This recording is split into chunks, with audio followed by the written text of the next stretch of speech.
Talk to us more about these remarks. Well, I think the end there, that was a question from our very own Bloomberg News' Nancy Cook, asking directly, do you think President Vladimir Vladimirovich Putin has made a decision to invade? And then you heard directly from the President of the United States saying, yes, we have reason to believe that he has made that decision.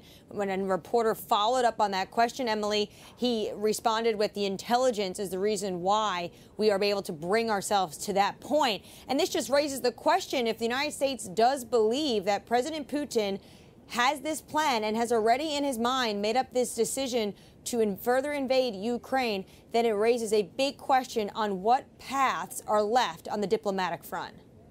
Exactly. He said that this would be a catastrophic war of choice, but that, again, the door is still open for diplomacy, but also reiterated that U.S. troops are not going in. So how does Russia pay a steep price if that doesn't happen?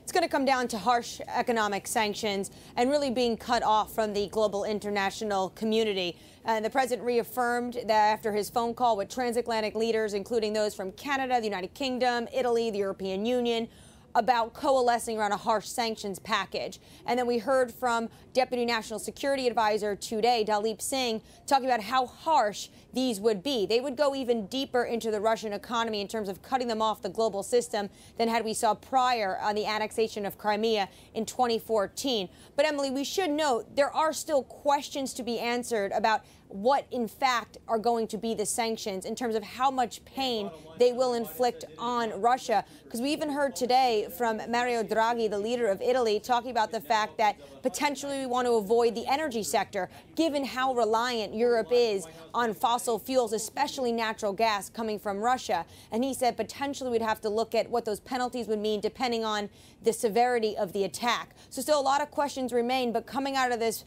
news conference from the president taking a few moments of questions, it is clear that the United States thinks that President Putin has made up his mind. Emily, I can't tell you how significant that is because they have yet to want to say that. They have continuously said they were not sure if President Putin has made up his mind, but he is certainly preparing for a potential invasion given the amount of troops. The United States put that amount also today, Emily, we should note, at 190,000 when you include troops and also National Guard from Russia. Absolutely, Annmarie. What do we know about the state of diplomatic channels over the last few hours? You know, have any conversations been happening?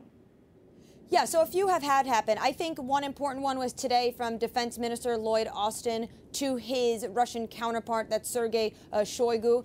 They discussed, I'm not really sure how long the discussion was, but it was earlier this morning, American time, and immediately after, Defense Minister Secretary Lloyd Austin put on Twitter that he asked for this clawback and drawback of Russian troops. Then, of course, we have next week a meeting between Secretary of State Antony Blinken and his Russian counterpart, Sergei Lavrov. That will be at the end towards next week. But there was a caveat to that meeting last night, we heard from the State Department, and that meeting would only come as long as Russia did not further invade Ukraine. So already giving the president's remarks today, you can tell the intelligence the U.S. believes was building that there could be an imminent potential threat to Ukraine. And then there's also going to be a number of other diplomatic meetings happening. Olaf Scholz says that he is having the G7 meet next Thursday. So there has been a flurry of diplomacy because the United States has made it very clear that this is something they do not want. When you ask them, why are you sharing all this intelligence, almost in an aggressive manner, this is something, Emily, they did not do in 2014 prior to the annexation of Crimea. And they say that we are trying to avert a war. And this is potentially something that they look back on in 2014 and potentially maybe they could have done to change the calculus in the Kremlin. And they are wanting to make sure that the world knows this is the intelligence they have if Vladimir Putin was to invade, or potentially what they call having a false flag invasion to then strike a little bit of a wider crisis.